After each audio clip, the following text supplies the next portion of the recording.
ರಾಜಕಾರಣ ಮಾಡೋದಿದ್ರೆ ಭಾರಿ ಜನ ರಾಜಕಾರಣ ಮಾಡಬೇಕಿತ್ತು ಈ ದೇಶದಲ್ಲಿ. ನಾವು ಭಾರಿ ಹಿಂದಿನ ನೋಡಿದೆ, ಬಾಯಿ ಬಿಟ್ಟರೆ ಕೆಟ್ಟ ಮಾತುಗಳನ್ನೇ ಮಾತಾಡಿ ಒಂದು ರೀತಿಯಲ್ಲಿ ಪ್ರಚಾರ ಗಿಟ್ಟಿಸಿದ ರಾಜಕಾರಣಿಗಳನ್ನು ಕಂಡಿದ್ದೇವೆ. ಅವರ ಸಾಲಿಗೆ ಈ ಯತೀಂದ್ರ ಸಿದ್ದರಾಮಯ್ಯ ಕೂಡ ಸೇರಿರುವಂಥದ್ದು ದುರ್ದೈವ ಅಂತ ನಾನು ಭಾವಿಸ್ತಾ ಇದ್ದೇನೆ. कर्नाटक मुख्यमंत्री के पुत्र का अमित शाह पर निशाना, राजनीतिक तनाव बढ़ा।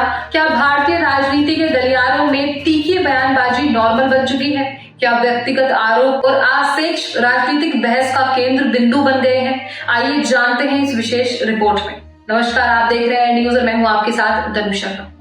हाल ही में हुनर चामराजनगर जिले में आयोजित कांग्रेस की एक बैठक में कर्नाटक के मुख्यमंत्री सिद्धरमैया के पुत्र यतींद्र सिद्धरमैया ने भाजपा नेता और गृह मंत्री अमित शाह के खिलाफ तीखे शब्दों का प्रयोग किया। उन्होंने शाह को गुंडा और राउडी कहा, उनकी आपराधिक गतिविधियों में संलिप्तता का आरोप लगाया गया और 2002 के गुजरात दंगों से संबंधित हत्या के आरोपों की ओर इशारा किया। इस घटना पर बोलते हुए यतींद्र सिद्धरमैया ने भाजपा शासित सरकार की अपने वादों को पूरा करने में विफलता की आलोचना की। विशेष रूप से रोजगार सृजन और काले धन से निपटने के संबंध में उन्होंने 2 करोड़ नौकरियां सृजित करने के वादे और सरकार की रोजगार सृजन की जिम्मेदारी से इनकार करने के बीच के अंतर को उजागर किया। इसके अलावा उन्होंने स्विस बैंक खाताधारकों के नामों को प्रकट करने में सरकार की असमक्षता और निराशा दिखाई, जबकि काले धन से लड़ने के लिए प्रतिबद्धता जताई गई थी। यतींद्र सिद्धरमैया ने भाजपा के कथित एजेंडे को लेकर भी चिंता जताई।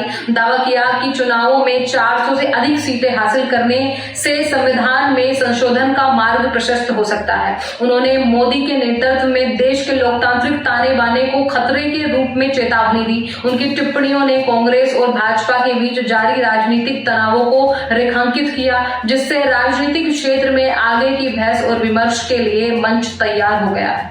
इस घटना की शुरुआत से लेकर वर्तमान परिस्थितियों तक और इसके भविष्य के प्रभावों पर विचार करते हुए हम देखते हैं कि भारतीय राजनीति में व्यक्तिगत आरोपों का चलन बढ़ रहा है। इस तरह की बयानबाजी न केवल राजनीतिक दलों के बीच तनाव को बढ़ाती है, बल्कि मतदाताओं के बीच भी असंतोष और विभाजन को जन्म देती है। इसके अलावा इस तरह के आरोप राजनीतिक विमर्श को व्यक्तिगत हमलों की ओर मोड़ देते हैं, जो लोकतंत्र के लिए हानिकारक हो सकता है। आलोचनात्मक और विश्लेषणात्मक दृष्टिकोण से देखें तो यह घटना भारतीय राजनीति में गहरे बदलाव का संकेत देती है। जहां एक और व्यक्तिगत आरोपों की राजनीति को दर्शाता है, वहीं एक राजनीतिक दलों के बीच विचारधारात्मक मतभेदों की गहराई को भी उजागर करता है। इस तरह की बयानबाजी से जनता के बीच निराशा और अविश्वास की भावना बढ़ सकती है, जो लोकतांत्रिक प्रक्रिया के लिए चिंताजनक है। इस घटना के भविष्य पर प्रभाव की बात करें तो यह आगामी चुनावों में राजनीतिक दलों की रणनीति और जनता के मतदान के विकल्पों पर असर डाल सकती है।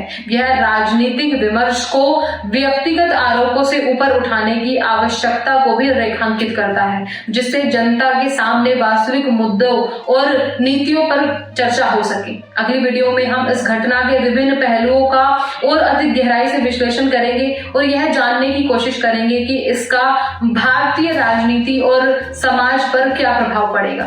तो बने रहिए हमारे साथ। फिलहाल मैं तनुषा आपसे विदा लेती हूँ, फिर मिलती हूँ एक नई अपडेट के साथ। तब तक के लिए आप देखते रहिए एड न्यूज। नमस्कार।